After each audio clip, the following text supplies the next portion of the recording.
কাঙ্গাল এক নিয়তি যে জন করে কেউ ফিরে না খালি হাতে খাজা তোমার দরবারে। আপনি যদি মনে করেন খাজা বাবা আমার সন্তানদের ইমান থাকবে, কথা বলেন ইমান থাকবে, শিরক হচ্ছে আল্লাহর সাথে আল্লাহর ওয়াহদানিয়ত আল্লাহ তাআলা আমাদেরকে লালন পালন করেন। এই ক্ষেত্রে আমাদের সমকক্ষ মনে করা তাকে অংশীদারিত্ব ইসলাম। আমাদের নিজেদের মালিককে আমাদের হায়াতের মালিককে, তাহলে যে জিনিসটা আল্লাহ তাআলা আমাদেরকে দিচ্ছেন সেই বিষয়ে কাউকে অংশীদারিত্ব স্থাপন করার নাম হচ্ছে শিরক। সন্তান দেওয়ার মালিককে, হায়াত দেওয়ার মালিককে, সম্মানের মালিককে। আপনি যদি মনে করেন খাজা বাবা আমার সন্তানদের ইমান থাকবে, কথা বলেন ইমান থাকবে, শিরককে প্রথমত দুই ভাগে ভাগ করা হয়েছে, আর শিরকুল আকবার আর শিরকুল আসগর। কিছু আছে বড় শিরক, কিছু আছে ছোট শিরক, কিন্তু সবটাই কিন্তু কবিরা গুনাহ।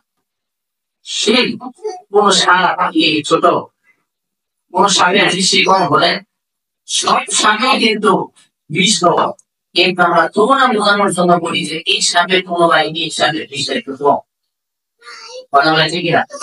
গুনাহ কোনটাই ছোট নয়, গুনাহ সবটাই বড়, কিন্তু শুধুমাত্র ক্লাসিফিকেশন গুলাতে যে এই গুনাহ যে এই গুনাহটা একটু ছোট বোঝানো হয়, অন্যটা সব গুনাহই কিন্তু গুনাহ। কথা বলে ঠিক না?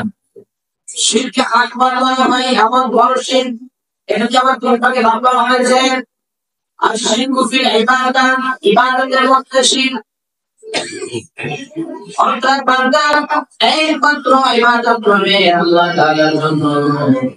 বান্দা আল্লাহ তাআলা ছাড়া পৃথিবীর কাউকে ইবাদত করতে পারে না। তাহলে ঠিক না? আর শিরকু ফিল ইতিকাদ, বিশ্বাসের ক্ষেত্রে, অর্থাৎ সন্তান দেওয়ার মালিক একমাত্র আল্লাহ তাআলা, রিজিকের মালিক একমাত্র আল্লাহ তাআলা। এই সমস্ত বিষয়ের মধ্যে কেউ যদি মৃত্যুর পরিমাণ মনে করে যে কোন মানুষ আমাকে রিজিক দিতে পারে, কোন মানুষ সন্তান দিতে পারে, কোন মানুষ আমার উপকার সাধন করতে পারে, তাহলে আল্লাহ রাব্বুল আলামিন জানিয়ে দিয়েছেন নিশ্চয়ই সেই মহান আল্লাহ এই মধ্যে আছে, সে বড় শিরক করেছে, তার জীবন সব পরিমাণ নাই। কথা বলে ঠিক না?